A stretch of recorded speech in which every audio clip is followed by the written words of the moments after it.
Palo Alto studio connecting Silicon Valley and Wall Street. I'm John Furrier, coaching the team here with Dave Vellante, my co-host.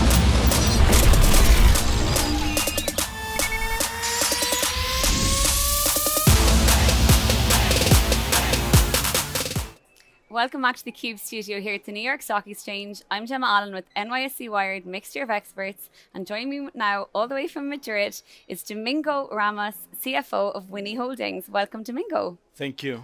I'm happy to be here, and thank you for your time, for this opportunity. Absolutely. Well, you're here because you guys have a plan here in the US, and we're going to get into that.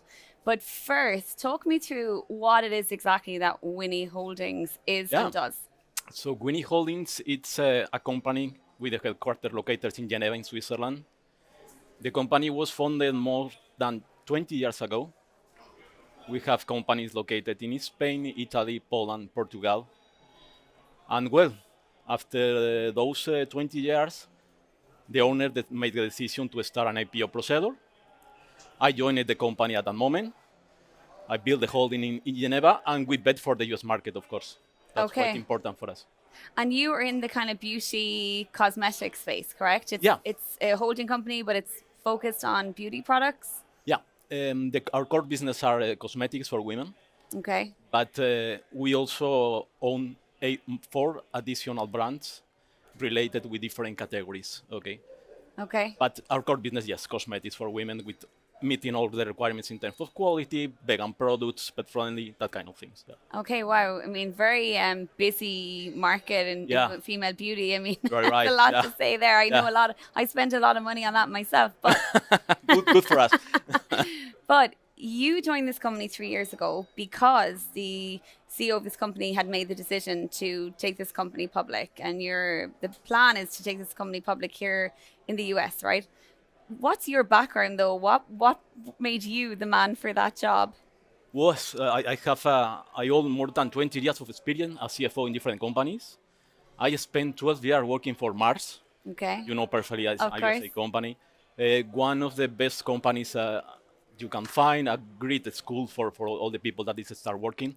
Then I moved to LVMH Group, French company, totally different industry. Mars is more related with with the stationery, that kind of things. In the case of Louis Vuitton, we are talking about retail, fashion retail, luxury retail. After 6 years with LVMH, I joined it again, a USA company, in that case, Stuart Weitzman, that was acquired by Tapestry. Oh, wow.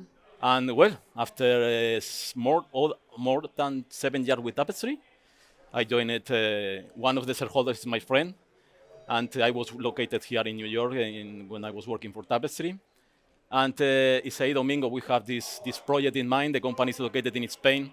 We need someone with experience working for USA companies that will help us. I'm also familiar with this market, with the NY. And well, I couldn't say no. So a career also kind of grounded in consumer goods, right? In FMCG style or consumer products, luxury end and mid-end. Yeah. Those are tough markets. Like, those are tough margin, highly competitive markets. Talk about the decision to take Wynie Holdings public, and I guess give me the pitch. If you were talking to an analyst here in New York today, what would you say? So, well, the decision. So it's easy. In all the companies, in a moment in their life, they must make the decision that we need to fly, we need to push the company, we need to take the company to another different level. And I think an IPO procedure, it's good, of course, to get funds. Yeah, we all need the money.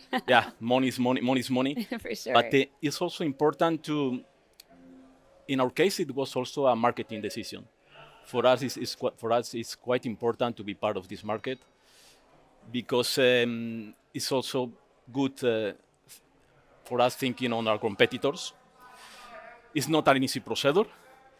I know in Europe, for example, there are other markets like London market, like Euronext, but I think this is the best one, not just in terms of valuation of the company, for us, it's not also in terms, as I was saying, in terms of marketing. It's not an easy market to join in, not at all, and more coming from Europe.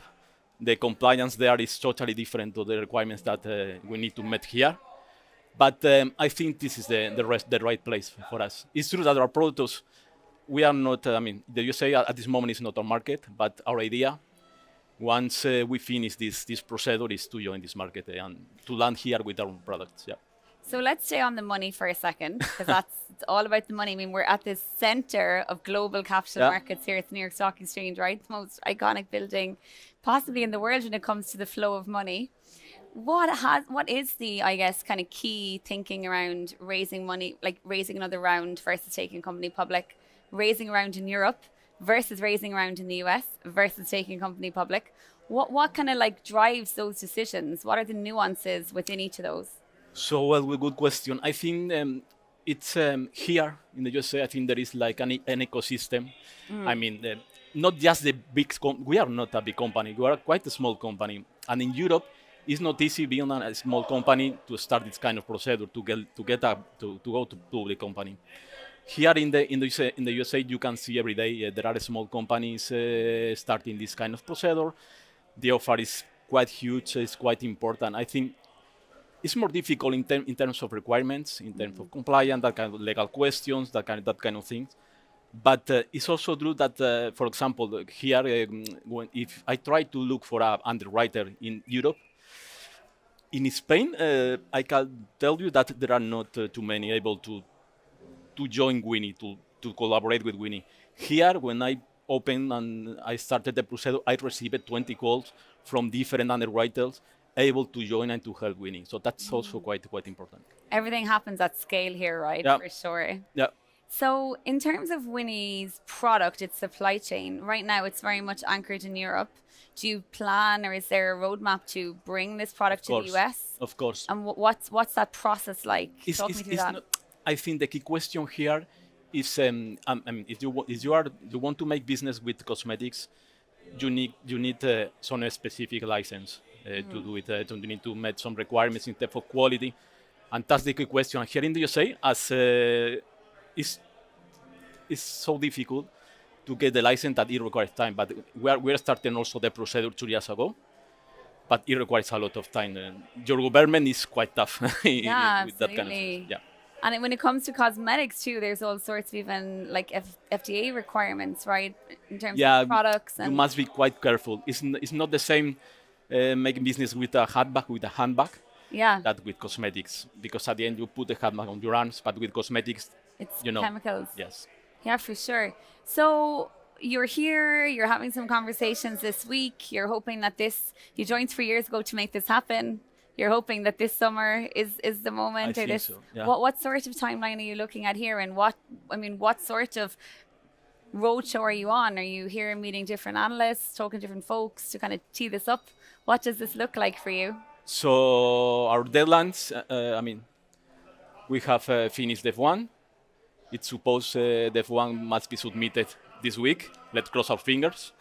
Wow. Let's wait for the comments, and then let's start with the rock and roll, with different roadshows, etc., etc. But considering a normal period of 3 months, we could say that end of September, Wynie go public. Oh, wow, okay. Well, certainly we'll be waiting and watching to see how it happens. No worries. And I look forward as well to maybe one day testing some of your products. Of course. Domingo Ramos, thank you so much for joining us on theCUBE. Thank you for your time.